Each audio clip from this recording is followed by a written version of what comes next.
शिक्षक जो है वही शिक्षक दोनों चार्ज बने हैं और एकलव्य का अंगूठा भी कटा है, लेकिन अभी का छात्र जो है वो एकलव्य बनने वाला नहीं है।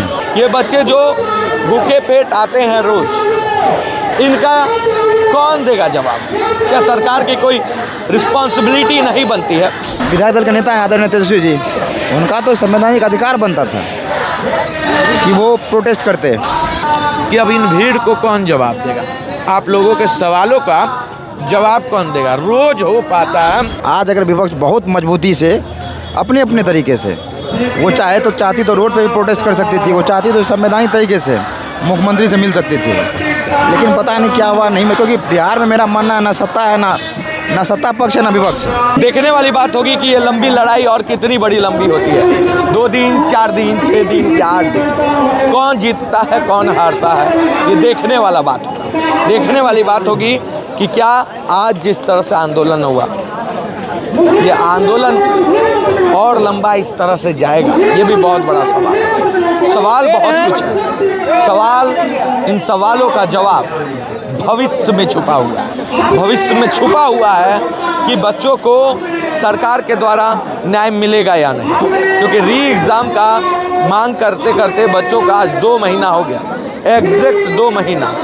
लेकिन इस 2 महीने के अंदर बहुत कुछ इस आंदोलन ने देखा। इस आंदोलन में कई उतार और चढ़ाव देखने को मिले। इस आंदोलन में कई लोगों का बहुत सारा रूप देखने को मिला। लेकिन अब जो एक होप है, वो होप है ये क्राउड। ये इन बच्चों का देख सकते हैं। मैं एक बार भीड़ दिखाना चाहूँगा। सवाल उठता है कि क्योंकि इस आंदोलन में कई लोग आए, कई लोगों के आने के बाद कई लोग आए, कई लोग चले गए, कई लोगों को डिटेन कर लिया गया, कई लोग जेल गए।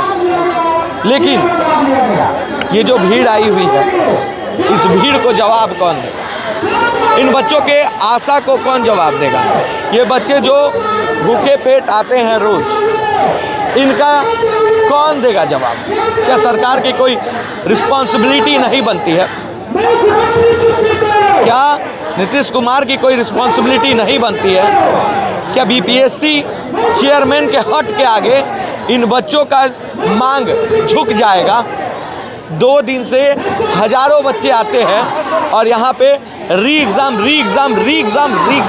करते हैं। मंच से आह्वान किया जाता है कि मनु परमार हट छोड़ो। मनु परमार हट क्यों नहीं छोड़ते हैं? कई सारे सवाल हैं। मैं सीधा बोलता हूँ, मेरा सीधा बोलना कि देखिए, इस आंदोलन में और इन बच्चों के साथ जो भी साजिश करेगा, कोई भी हो, प्रत्यक्ष अप्रत्यक्ष रूप से, वो खबर फर्स्ट की नज़रों से बचेगा नहीं। मनु परमार हो, नीतीश कुमार हो, XYZ कोई भी हो, सीधा बात हम करते हैं, सीधा बात। मेरा स्लोगन ही है, ना स्याही के दोस्त और ना सफ़ेदी के दुश्मन। आईना दिखाना काम है, हम आईना दिखाएंगे और दिखाते रहेंगे। क्योंकि ये जो भीड़ आया हुआ है ना, ये चीख चीख के एक सवाल पूछ रहा है। ये सवाल पूछ रहे हैं, देखिए ये सवाल पूछ रहे हैं ना। देखिए इन भाइयों का प्रेम है ना, मैं इनको स्टार मानता हूँ। पत्रकार बाद में भाई हमारे पहले हैं। आप स्टार हो, आप स्टार हो, आप स्टार हो, सभी लोग स्टार हैं यहाँ पे। सवाल ये है कि अब इन भीड़ को कौन जवाब देगा? आप लोगों के सवालों का जवाब कौन देगा? रोज हो पाता है, रोज एक उत्साह से आप लोग जगते हैं कि आज री एग्ज़ाम लेंगे, और री एग्ज़ाम नहीं होता। 60 दिन हो गए और कितना दिन इस सब्र का बांध, और सब्र को कितना दिन टेस्ट किया? इतना तो टेस्ट अंग्रेज नहीं करते थे। बोलिए। देखिए, बहुत वाजिब सवाल है आपका कि कितना दिन, ये हमको भी नहीं पता कि कितना दिन होगा, लेकिन होगा, एक दिन होगा, ज़रूर होगा। पूरा हम लोग लड़ाई लड़ रहे हैं कि री एग्जामिनेशन करवा के रहेंगे। पूरी तैयारी चल रही है हम लोगों की। वो तैयार है नहीं है, उनको तैयार होना होगा। रवि परमार मनु भाई की नीतियों पर नहीं चलेगा। बीपीएससी के भ्रष्टाचार की जो लिप्त है व्यक्ति, उसकी नीतियों पर नहीं चलेगा। एक परीक्षा 2 पाली में आयोजित कराकर 150 क्वेश्चन 300 क्वेश्चन पर पूछ कर है कि सेम पैटर्न और तरह तरह के सवाल, कुछ नहीं। एक बार है, हम लोग फिर से तैयारी कर रहे हैं। लगातार प्रोटेस्ट चलेगा। गर्दनी बाग में नहीं होगा, गर्दनी बाग एक केंद्र है।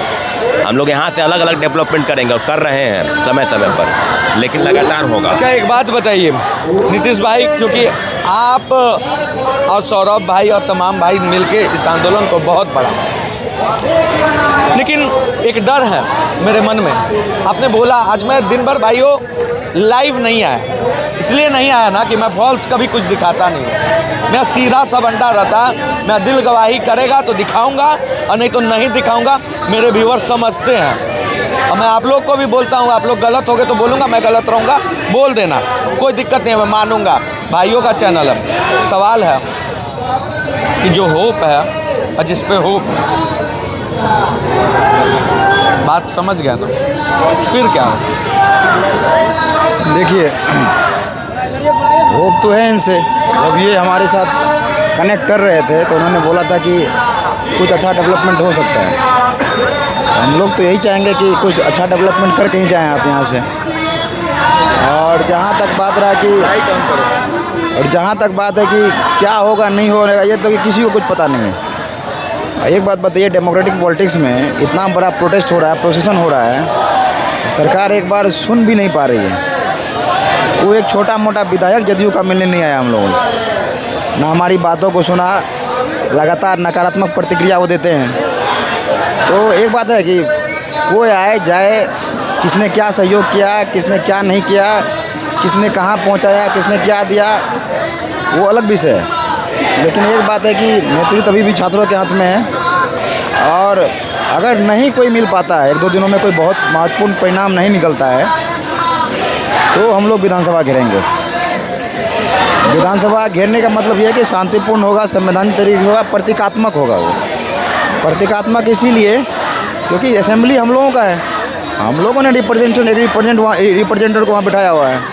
अगर मान के चलिए कि हमारे ही रिप्रेजेंटेटर हमारी समस्याओं को नहीं उठा पा रहे हैं, जैसे अब जदयू के राजद के नेता हैं, विधायक दल के नेता हैं आदरणीय तेजस्वी जी, उनका तो संवैधानिक अधिकार बनता था कि वो प्रोटेस्ट करते जाके विधानसभा के पास या मुख्यमंत्री से मिलते। वो अब 74 विधायक हैं आपके। और देखिए, डेमोक्रेटिक पॉलिटिक्स में संसदीय लोकतंत्र में विपक्ष जो होता है सत्ता पक्ष से ज़्यादा मजबूत वाली भूमिका निभाता है। और ये समय था कि जो एक नया इतिहास लिखने का। आज अगर विपक्ष बहुत मजबूती से अपने अपने तरीके से, वो चाहती तो रोड पे भी प्रोटेस्ट कर सकती थी, वो चाहती तो संवैधानिक तरीके से मुख्यमंत्री से मिल सकती थी। लेकिन पता नहीं क्या हुआ, नहीं। क्योंकि बिहार में मेरा मानना है ना सत्ता है, ना सत्ता पक्ष है, ना विपक्ष है। जो आज विपक्ष है कल वही पक्ष में है, जो आज पक्ष में है कल वही विपक्ष में है। इसलिए अगर मान चलिए बहुत महत्वपूर्ण डेवलपमेंट नहीं होगा तो 25 तारीख को तो आदरणीय ब्रजेश सिंह का तो आएगा कुछ ना कुछ। 25 तारीख को हेयरिंग होनी है उनकी, और बहुत सारे डॉक्यूमेंट भी जो है उन्होंने सबमिट किया होगा, एफिडेविट फाइल करेंगे वो। तो आशा ये है कि अगर कुछ भी नहीं निकल पाता है तो सुप्रीम कोर्ट की नज़र में केस है, और कुछ ऐसे प्रावधान हैं जिसके माध्यम से हम सीधे सुप्रीम कोर्ट भी जा सकते हैं, क्योंकि मामला काफ़ी कम्प्लेक्स है। यहाँ सुन नहीं रही है जुडिशरी हमारी। अगर जुडिशरी नहीं सुनती है 20 तारीख को, तो कुछ ऐसे आर्टिकल्स हैं जिनके थ्रू हम जा सकते हैं सुप्रीम कोर्ट में। तो हमारा प्रयास तो ये रहेगा कि लीगल और जो आपका रोड पॉलिटिक्स दोनों स्तर पे। अब बहुत लोग आरोप लगाते हैं कि आपको जुडिशरी में आस्था नहीं है, तो मैं उन लोगों को बताना चाहूँगा कि भारत में जो है जुडिशरी सुप्रीम नहीं है, भारत में संविधान सुप्रीम है। और संविधान सुप्रीम और संविधान को अधिकार कौन प्रदान कर रहा है? संविधान पावर डिराइव कर रहा है यहाँ से, हम लोगों से। तो हम लोग आलोचना नहीं कर रहे हैं आदरणीय हाईकोर्ट का, हम लोग का आस्था है न्याय व्यवस्था पे, लेकिन थोड़ी कम है यहाँ पे। हमको लगता है कि अगर सर्वोच्च न्यायालय जाएंगे हम लोग तो ज़्यादा त्वरित रूप से हमें न्याय मिलेगा। तो एक बात देख लीजिए कि इसमें कोई शक नहीं है कि शिक्षक जो है कभी चाणक्य की भूमिका में रहे हैं, लेकिन साथ साथ ये भी देखना होगा कि शिक्षक जो है, मुझे कभी कभी बहुत कुछ मैं बता दूं कि शिक्षक जो है वही शिक्षक दोनों चार्ज बने हैं और एकलव्य का अंगूठा भी कटा है। लेकिन अभी का छात्र जो है वो एकलव्य बनने वाला नहीं है। टीचर द्रोणाचार्य के रोल में मुझे दिख रहा है। अभी कहना ये पूरी तरह से उचित नहीं होगा, हो सकता है कल को ये दिखे। लेकिन जो है हम लोग का प्रयास रहेगा कि हमारा, देखिए हमारा एक ही मकसद है, आंदोलन कंटिन्यूटी देना है। ठीक है, कंटिन्यूटी जिस तरीके से हो, कंटिन्यूटी अगर होगा तो हम लोग जो है फिर चीज़ों को, हम लोग जो आंदोलन को फिर मजबूती से रखेंगे। फिर जब आगे कुछ परिणाम नहीं निकलेगा तो विधानसभा प्रतीकात्मक रूप से विधानसभा को घेराव करेंगे हम लोग, और विपक्ष के भी लोग उसे आग्रह करेंगे आदरणीय तेजस्वी जी से कि देखिए सर, आप सबसे पहले आए हमारे यहाँ, हमारी बातों को सुना, हमारी समस्याओं का सुना, आपका संवैधानिक दायित्व भी बनता था। इसके बाद कोई फर्दर डेवलपमेंट, हम बहुत बार आपसे मिलना चाहे लेकिन आप हमसे नहीं मिले। तो लोकतांत्रिक राजनीति में विपक्ष को अहम भूमिका होती है और मामला पॉलिटिकली सॉल्यूशन ही होना है। जुडिशरी क्या सॉल्यूशन निकलेगा नहीं निकलेगा वो नहीं कहा जा सकता है। तो आशा यह है कि आंदोलन को कंटिन्यूटी देना, शिक्षक क्या कर रहे हैं नहीं कर रहे हैं वो अलग विषय है, हम लोग अपना आंदोलन जारी रखेंगे।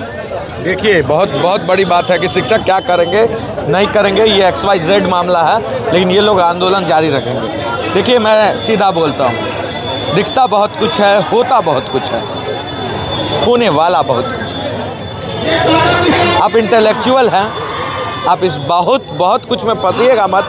जो मैं बोल रहा हूँ उस पर गौर कीजिएगा कि होने वाला बहुत कुछ है। बताऊँगा मैं पर्दे की पूरी कहानी अपनी जुबान। बने रहे खबर फर्स्ट के साथ, लाइक शेयर सब्सक्राइब जरूर कीजिए।